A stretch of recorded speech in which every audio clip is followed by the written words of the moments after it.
Mallikarjuna Kharge ji, Leader of Opposition.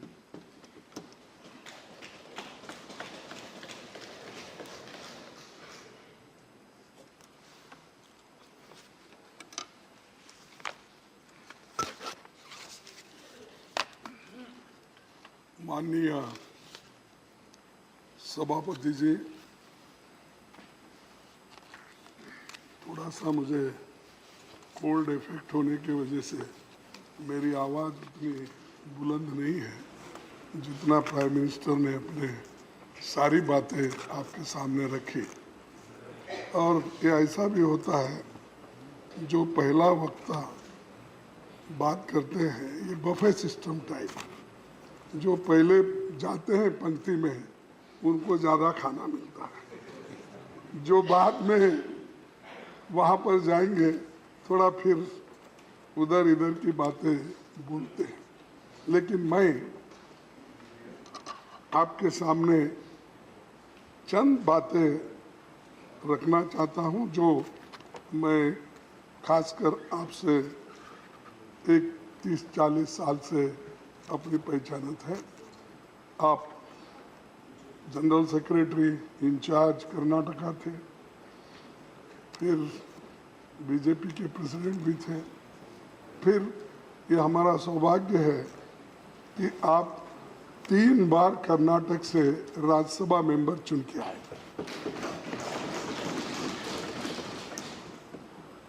तो सभापति जी, विचारों के सदन राज्यसभा के चेयरमैन के रूप में आपकी विदाई के मौके पर मैं चंद बातें रखना चाहता हूँ। ये तो परमानेंट हाउस होने के कारण संसदीय लोकतंत्र में राज्यसभा की अलग हैसियत है। आज जबकि देश आज़ादी के 75वें साल पर उत्सव मना रहा है, इस हाउस पर भी देश के लोगों की निगाहें पड़ रही है। आपके लिए न ये हाउस नया रहा है, न ही हम लोग नए हैं। 19 सालों तक आप राज्यसभा में सांसद रहे। आपके साथ हमारे लगाव का एक दूसरा भी कारण है जो मैंने पहले ही बताया कि 3 बार राज्यसभा के सदस्य आप चुने गए कर्नाटक से। आप छात्र जीवन से ही राजनीति में एक्टिव रहे। जय आंध्रा आंदोलन चलाने से लेकर अब तक अपने लंबे राजनीतिक जीवन में आपने कई भूमिकाएं निभाई। 1978 से 1985 के बीच 2 बार आप आंध्र प्रदेश के विधानसभा सदस्य भी रहे। यूपीए सरकार के दौरान 2008 से 2014 के बीच आप स्टैंडिंग कमेटी होम के चेयरमैन भी थे।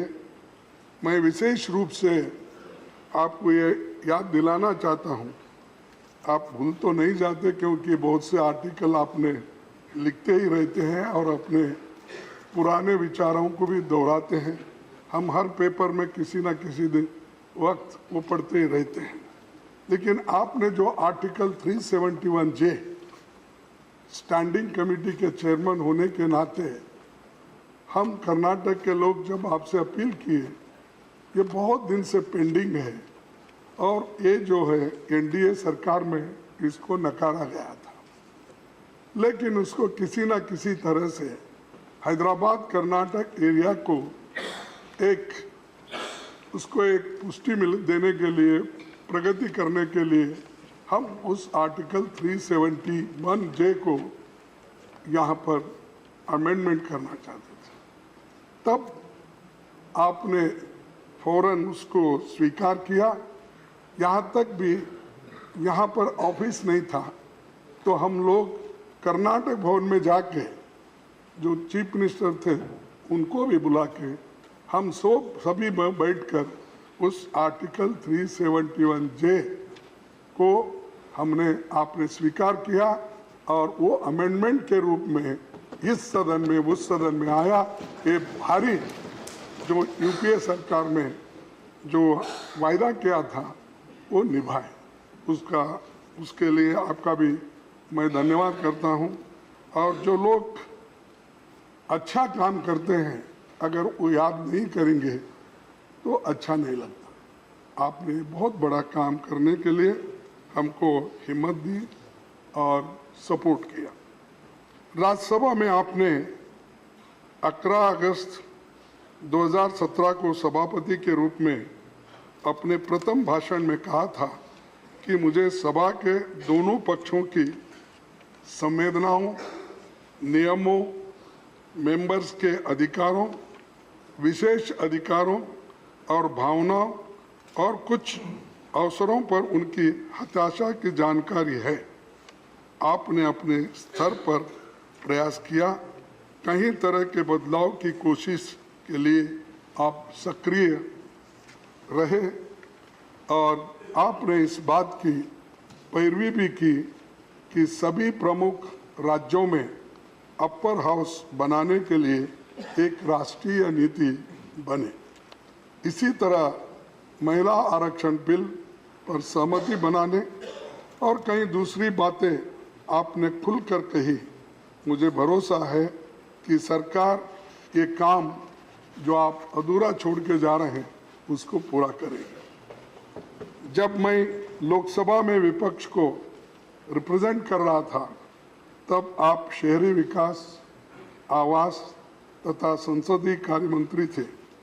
उसके बाद जब 2017 में आप राज्यसभा के चेयरमैन बने तो मैं भी 2020 में नेता विपक्ष के रूप में आज यहाँ खड़ा हुआ। राज्यसभा में आने के बाद बेशक हम दो अलग अलग विचारधारा के लोग हैं। आपकी आइडियोलॉजी अलग हो सकती है, मेरी आइडियोलॉजी तो आपको सबको ही मालूम है, फिर उस पर मैं चर्चा नहीं करना चाहता। ये स्वाभाविक है, आपसे मेरे कुछ शिकायतें भी हो सकती हैं, लेकिन ये इस वक्त नहीं वो शिकायत करने का, क्योंकि आपने जो इतने कठिनाई में अपना रोल निभाया, इतना प्रेशर में रहते हुए भी अपने रोल निभाया, इसलिए मैं आपको धन्यवाद देता हूँ। लेकिन यहाँ मैं उन बातों को उठाना नहीं चाहता, एक चंद लाइनों में अपनी बात रखना चाहता हूँ। अगर तलाश करूं तो कोई मिल जाएगा, अगर तलाश करूं तो कोई मिल जाएगा, मगर आपकी तरह कौन हमें मिलेगा।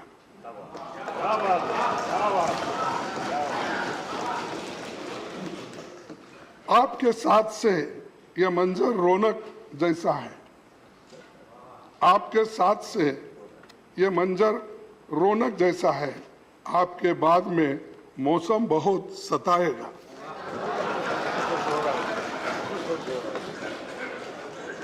क्योंकि आपके बाद क्या मौसम होगा और कैसा सताएगा मुझे मालूम नहीं, लेकिन मैं ये बात इसलिए कह रहा हूं कि आपने सब प्रेशर के अंदर भी काम करने का आपने सीखा और सब माहौल में भी आपने काम किया।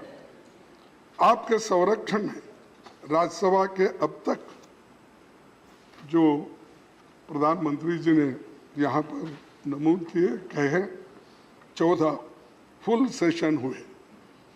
आपने मानसून सेशन 2018 से एमपीज के लिए ऑनलाइन नोटिस देने की सुविधा कराई। संविधान के 8वीं अनुसूची की सभी 22 भाषाओं में सदस्यों को बोलने का मौका आपने दिया। कई सांसदों को अपनी मातृभाषा में बोलने की सहूलतें हो गई। आपने नॉन हिंदी इलाके के सांसदों को हिंदी में बोलने के लिए प्रेरित किया और उनको प्रोत्साहित भी किया।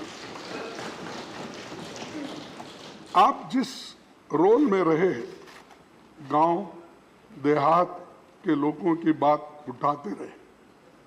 अटल जी की सरकार में आप ग्रामीण विकास मंत्री थे, तो आपने प्रधानमंत्री ग्राम सड़क योजना शुरू की थी। हमारी यूपीए सरकार ने इसे आगे बढ़ाया क्योंकि ये गांव वालों के लिए बहुत फायदेमंद था। 1987 में अटल जी ने कहा था कि राज्यसभा में रहे बिना राजनीति की ट्रेनिंग पूरी नहीं होती। आप तो भाग्यशाली हैं जो इसके सदस्य और संरक्षक दोनों बने हुए हैं। सदस्य भी बने और संरक्षक भी बने। ये जो अटल जी का कहना था वो आपने पूरा कर दिया। सभापति जी, आपने कई बार ये बात कही है कि पब्लिक लाइफ में राजनेता कभी रिटायर होता है न टायर्ड होता है। जो बात प्रधानमंत्री जी अपने भाषण में कहे, तो आप रिटायर भी नहीं होंगे पब्लिक लाइफ से और टायर्ड भी नहीं होंगे, काम करते रहेंगे। और मेरी आशा है कि देश के दूसरी सबसे बड़ी कॉन्स्टिट्यूशनल पोस्ट से विदा होने के बाद भी आप नागरिकों के बीच और सक्रियता से काम करेंगे। इस देश के लोकतंत्र, समता, समानता, संविधान के मौलिक तत्वों पर युवा पीढ़ी का मार्गदर्शन करते रहेंगे। आपकी विदाई के मौके पर मेरे मन में कई विचार आते हैं। कोरोना संकट के दौरान भी आपने काफी प्रयास करके हाउस चलाने का प्रयास किया। सिटिंग अरेंजमेंट को बदला गया, सांसदों को कोविड प्रोटोकॉल के हिसाब से बैठाने का काम भी करना पड़ा और एक एक यानी यहाँ पर जो बेंच पे एक या दो और बहुत से सदस्यों को ऊपर बिठाया गया, चंद को पार्लियामेंट में बिठाया गया, लेकिन आप अपना काम नहीं छोड़े। कोविड के पीरियड में भी आप अपना काम करते रहे। आपने 2018 में रूल्स की समीक्षा का जो काम आपने आरंभ किया था, उस पर सभी दलों से विचार कर काम आगे बढ़ना चाहिए। कई नियमों को बदलने की जरूरत है। आज हाउस में जो बातें होती हैं उसका पूरा देश और दुनिया देखती है। राज्यसभा और लोकसभा दोनों की विशिष्ट भूमिका है। मैं यहाँ एक बात रखना चाहता हूँ कि लोकसभा और राज्यसभा की टीवी दोनों का मर्जर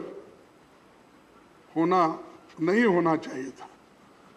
जनता के सुख दुख से जुड़े मामलों पर गंभीर चर्चा हो, सर्वोत्तम समाधान भी निकले, ये बात देश के सभी लोग चाहते हैं। राज्यसभा अलग अलग विचारधाराओं की राजनीति का केंद्र भले हो, नजरिए में भले कुछ फर्क हो, लेकिन सबका लक्ष्य और सपना देश के इंक्लूसिव ग्रोथ, लोकतंत्र और संविधान की रक्षा, एकता कायम रखने का होना चाहिए। हमें उम्मीद है कि इसके लिए आपका योगदान जारी रहेगा, क्योंकि आप पहले ही कहे हैं बहुत बार कि मैं रिटायर्ड नहीं होता और टायर्ड भी नहीं होता। तो इस बात को आप ध्यान में रख के इस इंक्लूसिव ग्रोथ, लोकतंत्र और संविधान की रक्षा के लिए और भारत के एकता के लिए आप हमेशा लड़ते रहेंगे। मैं आपके स्वास्थ्य और सार्थक जीवन की कामना करते हुए इस पंक्ति के साथ आपको बहुत शुभकामना देता हूँ, क्योंकि ये बहुत ही अहम है। कहाँ आंसुओं की ये सौगात होगी, कहाँ आंसुओं की ये सौगात होगी, नए लोग होंगे, नई बात होगी। चिरागों को आंखों में महफूज रखना, चिरागों को आंखों को महफूज रखना, बड़ी दूर तक रात ही रात होगी। मुसाफिर है हम भी मुसाफिर हो तुम भी, किसी न किसी मोड़ पर फिर मुलाकात होगी। धन्यवाद आप सभी को।